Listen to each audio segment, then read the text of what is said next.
Eu sempre achei que conhecia o homem com quem me casei. Foram 12 anos dividindo a mesma cama, os mesmos planos, a mesma rotina. Eu confiava nele como quem confia no próprio chão onde pisa todos os dias. Meu casamento parecia sólido, respeitado, invejado por quem via de fora. Eu me sentia segura, protegida, certa de que estava vivendo a vida certa. Nunca imaginei que a segurança podia ser apenas um cenário bem montado, daqueles que parecem firmes até o momento em que tudo desmorona. E naquele aniversário eu ainda acreditava que estava tudo no lugar. A casa estava cheia, a mesa posta, minha família reunida para me celebrar. Eu tinha acabado de completar 38 anos e queria apenas carinho, abraços, risadas, aquela sensação simples de pertencimento e amor. Meu marido circulava entre as pessoas com um sorriso confiante de sempre, elogiado pelos meus pais, admirado pelos meus irmãos, tratado como exemplo, e eu me orgulhava disso, como se a escolha dele validasse a minha própria vida. Ninguém ali desconfiava de nada, nem eu mesma. Desconfiava o suficiente. Era só mais um aniversário comum antes do pior dia da minha existência. Enquanto todos conversavam alto, notei algo estranho no comportamento dele. Ele mexia no celular com atenção demais, rindo baixo, se afastando da mesa. Aquele riso não era para mim, não era para a família, era íntimo, secreto. Meu estômago embrulhou sem que eu soubesse exatamente o motivo. Tentei ignorar. Me convenci de que era paranoia, coisa da minha cabeça. Mas a inquietação cresceu como um alarme interno impossível de desligar. Eu olhava para ele e sentia um distanciamento que nunca tinha. Sentido antes, algo estava errado e meu corpo sabia antes da minha mente aceitar. Quando ele deixou o celular sobre a mesa para pegar mais bebida, o aparelho vibrou e a tela acendeu bem na minha frente. Não foi curiosidade, foi impulso, foi instinto puro e desesperado. Eu olhei rápido, achando que veria algo banal, trabalho, piada, nada demais. Mas o que apareceu ali não tinha nada de comum, nem de inocente. Era uma mensagem íntima demais, explícita demais para ser ignorada.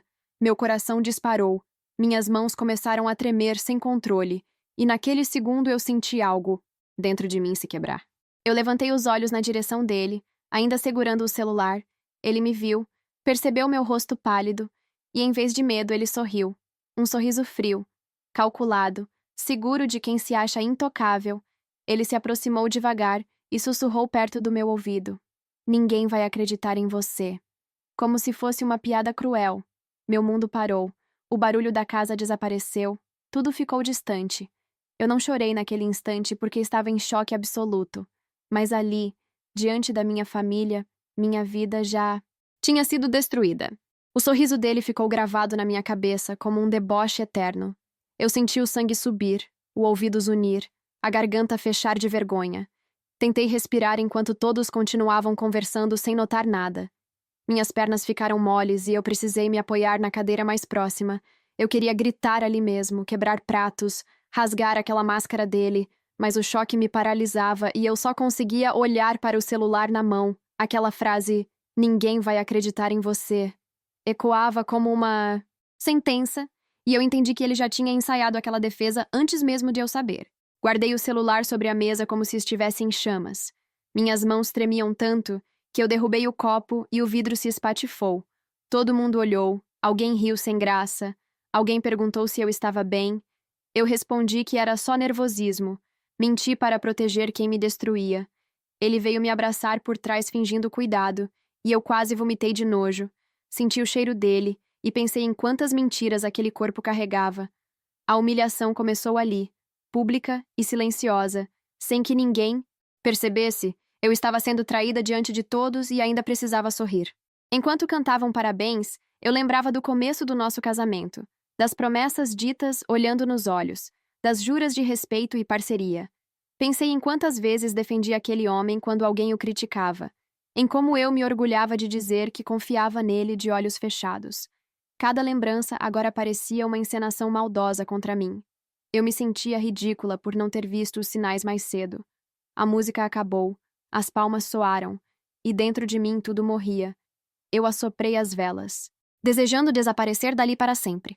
Depois do bolo, ele voltou ao celular como se nada tivesse acontecido. Digitava rápido, escondendo a tela, e eu sabia exatamente com quem falava. Meu peito apertou de um jeito sufocante, uma mistura de raiva e pânico. Eu comecei a suar frio, sentindo que estava prestes a perder o controle. Fui ao banheiro. Tranquei a porta e me encostei na parede chorando baixo. Mordi a mão para não gritar, para não sair quebrando tudo naquele instante. Meu reflexo no espelho mostrava uma mulher destruída e enganada, e eu percebi que nunca mais seria a mesma depois daquela noite. Lavei o rosto, respirei fundo e voltei para a sala fingindo normalidade. Por dentro eu ardia, como se tivessem jogado álcool em cada lembrança. Eu observava minha família rindo, sem imaginar a bomba prestes a explodir. Ele continuava tranquilo, confiante de que seu teatro era perfeito. Aquela calma dele alimentou uma fúria que eu nunca tinha sentido. Eu decidi que não iria engolir aquilo em silêncio por muito tempo.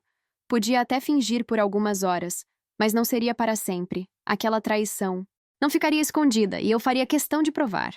Depois que todos foram embora, a casa ficou silenciosa demais.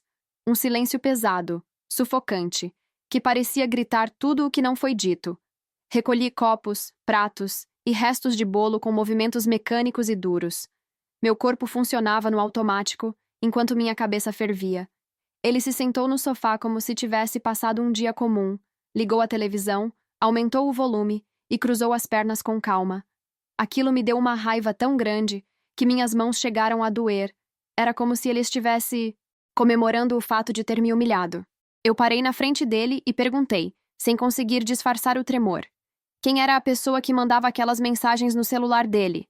Ele me olhou com tédio, como quem cansa de uma pergunta boba. Disse que eu estava exagerando, que tinha entendido tudo errado. Tentou rir, me chamou de paranoica e perguntou se eu estava bêbada. Essas palavras me atravessaram como facadas, uma atrás da outra. A raiva começou a se misturar com uma dor profunda e desesperadora, e eu senti vontade de quebrar tudo, o que estava ao meu alcance. Quando insisti, ele levantou do sofá e ficou na minha frente. Falou baixo, firme, com um tom ameaçador que eu nunca tinha ouvido. Disse que eu não tinha prova de nada, que ninguém ia me apoiar, que eu iria passar vergonha se abrisse a boca para alguém. Afirmou que todos confiavam nele, não em mim. Naquele momento eu percebi o quanto estava sozinha. O chão pareceu sumir debaixo dos meus pés, e eu comecei a chorar. Não era um choro bonito, era um choro feio, alto, descontrolado. Eu gritei, joguei uma almofada na parede, chutei uma cadeira, disse que ele estava destruindo a minha vida, a minha dignidade. Perguntei há quanto tempo ele ria de mim pelas costas. Ele respondeu com frieza que eu precisava me controlar. Essa frase me tirou completamente do eixo. Eu avancei. Bati no peito dele com os punhos fechados. Não para machucar, mas porque eu precisava extravasar aquela dor. E ele segurou meus braços como se eu fosse um problema a ser contido. Me soltei, corri para o quarto e comecei a jogar roupas no chão. Abri gavetas. Procurei qualquer coisa que explicasse aquela traição. Cada objeto parecia carregado de mentira e falsidade. Peguei nossas fotos e rasguei uma por uma, chorando e gritando. A sensação era de que minha história inteira tinha sido uma farsa. Deitei no chão do quarto, abraçada aos pedaços de papel rasgado. O desespero tomou conta de mim de um jeito que eu nunca tinha sentido, e eu entendi que aquela era só a primeira noite do meu inferno. A madrugada passou sem que eu conseguisse dormir um minuto sequer. Fiquei sentada no chão do quarto, com as costas na parede, olhando o nada. Cada barulho da casa parecia um lembrete de que ele ainda estava ali, respirando o mesmo ar que eu, fingindo que nada tinha acontecido. Meu corpo tremia de cansaço, mas minha mente não desligava. As mensagens vistas no celular se repetiam como um filme cruel, e a sensação de humilhação crescia a cada lembrança, como se eu tivesse sido exposta nua diante de todos sem perceber. Quando o dia começou a clarear, ouvi passos no corredor. Ele entrou no quarto com uma xícara de café na mão, como se fosse normal, colocou na cômoda e disse que a gente precisava conversar com calma. A palavra calma me deu vontade de rir e de gritar ao mesmo tempo. Eu perguntei se ele tinha coragem de repetir tudo olhando nos meus olhos. Ele desviou o olhar, suspirou fundo e disse que eu estava confundindo as coisas. Tentou inverter a situação, dizendo que eu estava exagerando, e ali, percebi que ele nunca assumiria nada espontaneamente. Eu levantei de um pulo, sentindo as pernas fracas, falei alto, sem medir palavras, que eu tinha lido tudo, que não era imaginação, não era loucura, não era insegurança. Ele respondeu que aquelas mensagens não significavam traição, disse que era brincadeira, que era só conversa. Cada palavra dele me feria mais do que a anterior, porque eu sabia que ele estava tentando me enlouquecer, fazendo eu duvidar daquilo que eu mesma tinha visto. A raiva tomou um rumo ainda mais violento dentro de mim. Peguei o porta-retrato do nosso casamento e arremessei no chão. O vidro se espalhou pelo quarto como se fosse meu coração quebrado. Gritei que aquilo era o fim, que ele tinha acabado com tudo. Ele ficou parado, braços cruzados, com expressão de desprezo. Aquilo me fez sentir pequena, descartável, substituível, e a dor virou um nó no peito que quase me impedia de respirar. Eu sentia que estava perdendo não só um marido, mas a minha própria identidade. Saí de casa sem pegar bolsa, sem pegar celular, sem pensar. Desci as escadas correndo, sentindo o coração disparado. Entrei no carro e dirigi sem destino, chorando como uma criança perdida. O mundo parecia girar ao meu redor enquanto minha vida desmoronava. Parei em um lugar qualquer e bati a testa no volante, gritando de dor e raiva. Ali eu entendi que aquela traição não era só dele com outra pessoa. Era também uma traição contra tudo que eu acreditei ser amor. E eu ainda nem imaginava o quanto a verdade iria piorar. Eu fiquei horas dentro do carro, com o motor desligado, olhando para frente sem enxergar nada. As mãos suadas apertavam o volante enquanto meu peito subia e descia rápido demais. O choro vinha em ondas, às vezes forte, às vezes silencioso, mas nunca parava. Cada lembrança do nosso casamento parecia agora uma cena mal ensaiada. As promessas, os planos, as noites em que eu confiei cegamente nele, tudo ganhava um gosto amargo de mentira e encenação. Eu me perguntava quantas vezes fui motivo de riso entre eles, quantas vezes ele voltou para casa depois de me trair e dormiu ao meu lado. Quando finalmente criei coragem para pegar o celular, vi várias ligações dele, mensagens dizendo que eu estava exagerando, que precisava voltar para conversar. A forma fria como ele escrevia me deixou ainda mais fora de controle.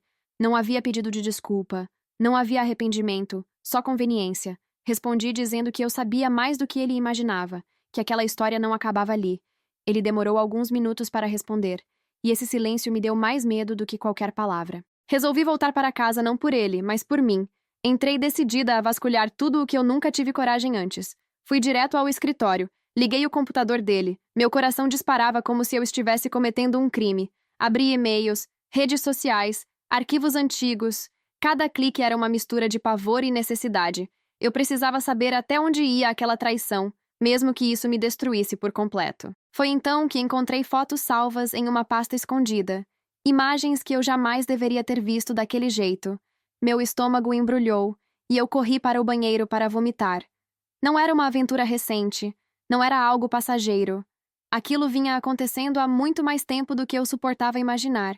As conversas mostravam intimidade, rotina, planos repetidos.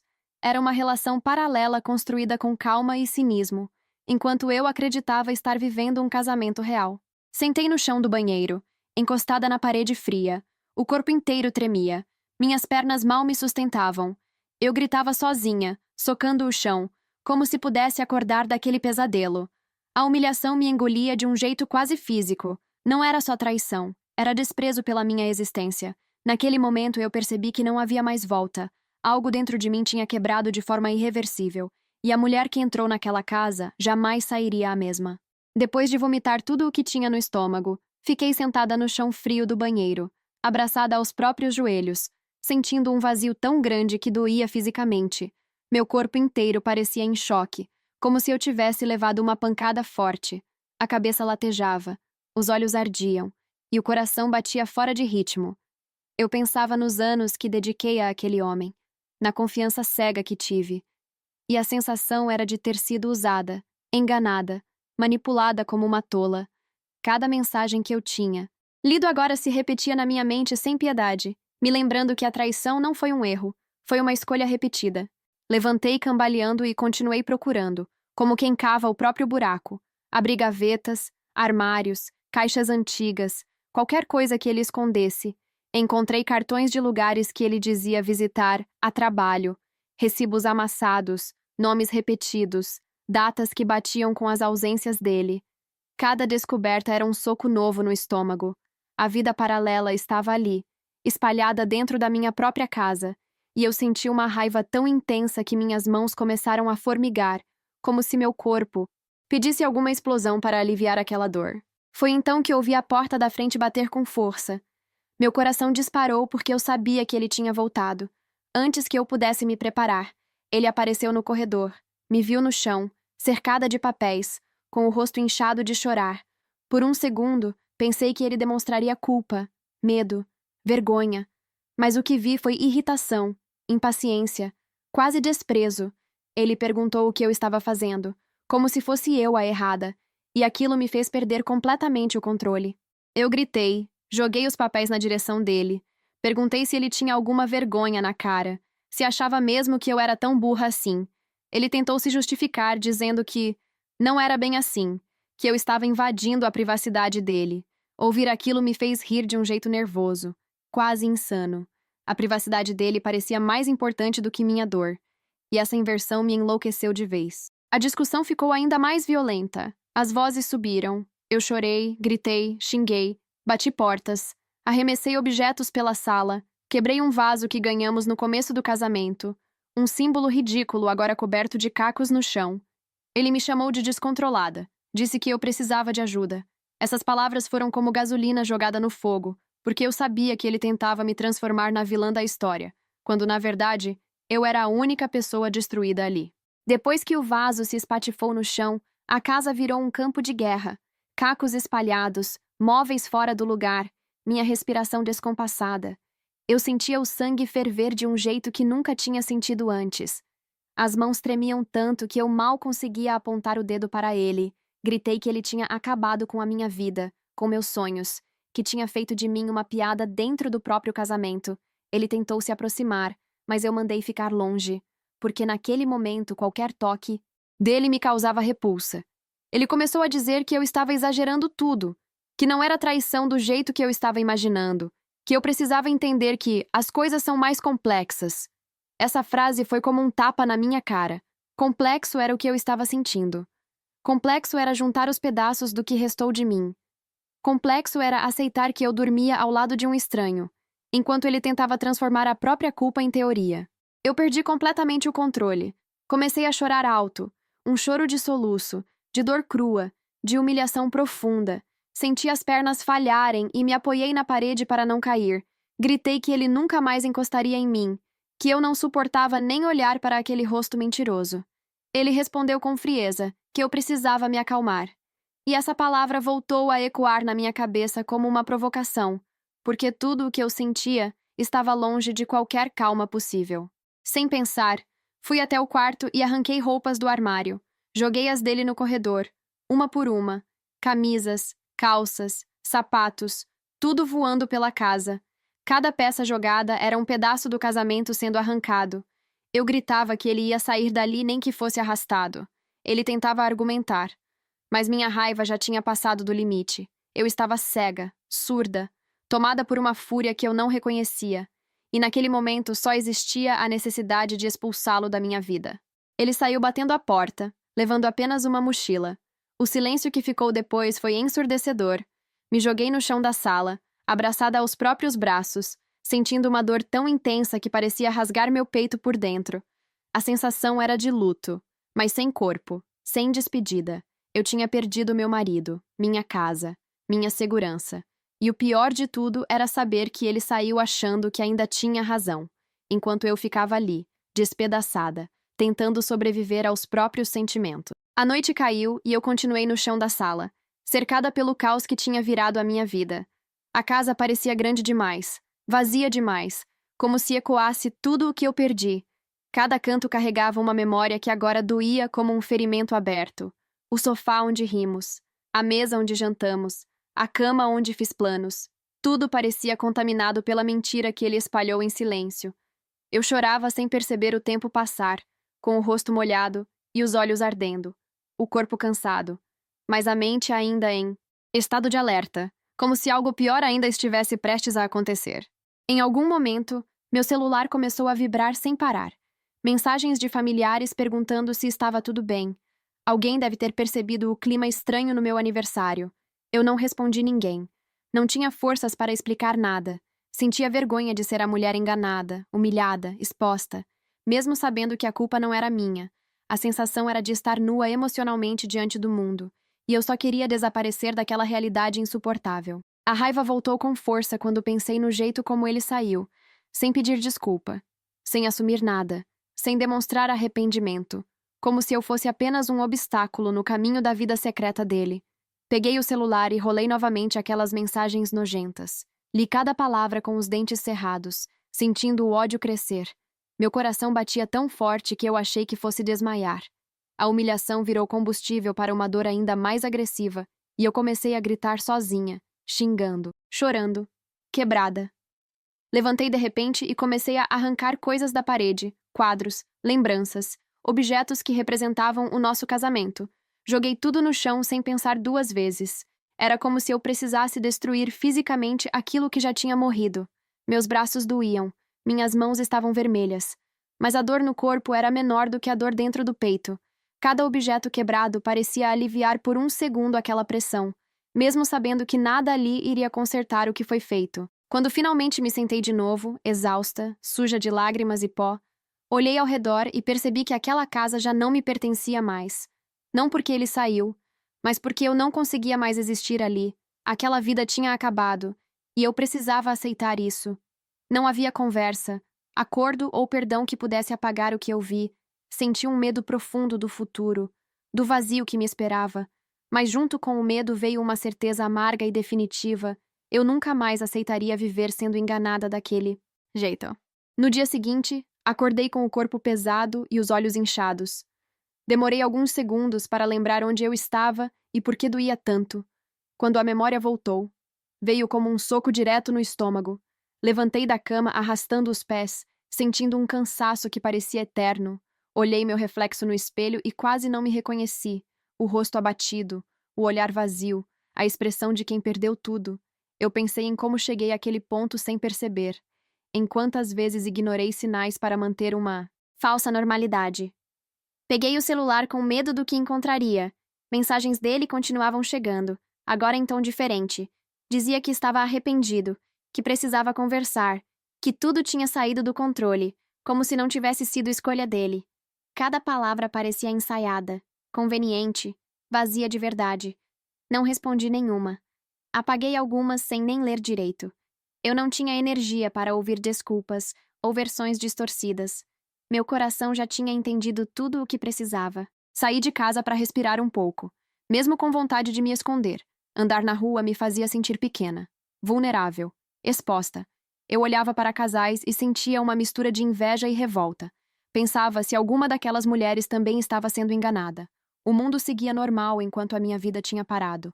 Essa indiferença doía quase tanto quanto a traição em si, porque me mostrava que eu teria que reconstruir tudo sozinha, sem plateia, sem aplauso, sem justiça imediata. No meio da caminhada, a raiva voltou de forma mais silenciosa. Não era mais explosiva, mais profunda e corrosiva. Uma raiva de mim mesma por ter confiado tanto, por ter defendido alguém que me traía pelas costas, por ter acreditado que amor bastava para manter um casamento. Essa consciência me fez chorar de novo. Um choro contido, pesado, que escorria sem pedir permissão, porque aceitar a realidade também dói de um jeito brutal. Quando voltei para casa, tomei uma decisão que me assustou. Comecei a separar documentos, contas, papéis importantes. Não era um plano completo, mas era um começo. Percebi que eu precisava agir, mesmo sem saber exatamente como. Ficar parada significava continuar sendo ferida todos os dias. Aquele relacionamento tinha acabado do pior jeito possível, e embora eu ainda estivesse quebrada por dentro, algo em mim começava, lentamente, a se endurecer para sobreviver. Naquela noite, sozinha na casa que ainda cheirava a cacos e despedida, eu entendi que não existia mais nós.